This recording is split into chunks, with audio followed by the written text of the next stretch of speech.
തഴവയിൽ മഹാത്മാഗാന്ധി കുടുംബസംഗമം നടത്തി. ഇഫ്താർ വിരുന്നും ഇതോടൊപ്പം സംഘടിപ്പിച്ചു.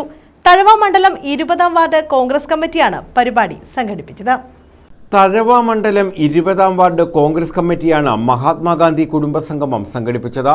ഇതോടൊപ്പം ഇഫ്താർ വിരുന്നുമൊരുക്കി. KPCC നിർവാഹക സമിതി അംഗം M. അൻസാർ ഉദ്ഘാടനം ചെയ്തു. പതിറ്റാണ്ടുകൾ നൂറ്റാണ്ടിലെ പാരമ്പര്യമുള്ള 140 വർഷത്തെ പാരമ്പര്യമുള്ള കോൺഗ്രസിനോട് ഒരുത്തം പറയാണ്, നീയുമായിട്ട് സഖ്യമില്ല, അപ്പൊ അവനെ നമുക്ക് അംഗീകരിച്ചു കൊടുക്കാൻ പറ്റൂ. അപ്പൊ ഇനി സീറ്റില്ല, കെട്ടിവെച്ച കാശ് കിട്ടിയില്ലെങ്കിൽ പോലും അവിടെ വ്യക്തിത്വം നിലനിർത്തി മത്സരിക്കുക എന്നുള്ളതാണ്. നമ്മൾ ഒരുപാട് സ്ഥലത്ത് തോറ്റിട്ടില്ലേ? തോറ്റപ്പോ നമ്മൾ ഇല്ലാതായി.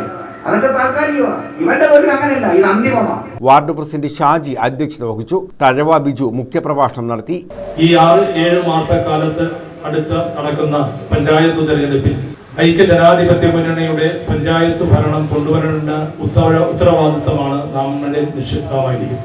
നമുക്കറിയാം, ഈ വാർഡുമൊക്കെ കോൺഗ്രസിന്റെ കൈകളിലേക്ക് എത്തിച്ചേരുവാൻ നമ്മളിൽ ചിലരുടെയൊക്കെ ചില പിണക്കങ്ങളും പരിഭവങ്ങളും ഒക്കെയാണ് ഇങ്ങനെയൊക്കെ സംഭവിച്ചിട്ടുള്ളത്. വരുന്ന തെരഞ്ഞെടുപ്പിൽ അതെല്ലാം മാറ്റിവെച്ചുകൊണ്ട് KP Rajan, Gangadharan Ambisseril, Biju Panchajanyam, advocate P. Baburaj, Rashid Valiyil, Sharmila, Indrajith, Nisar, Riyas, Irshad, PK Radhamani, Unnithan, Thrideep Kumar, Bilal Kolattu, KM Noufal, Balamukundan തുടങ്ങിയവർ പങ്കെടുത്തു. വാർഡിലെ മുതിർന്ന കോൺഗ്രസ് പ്രവർത്തകരെ ആദരിച്ചു.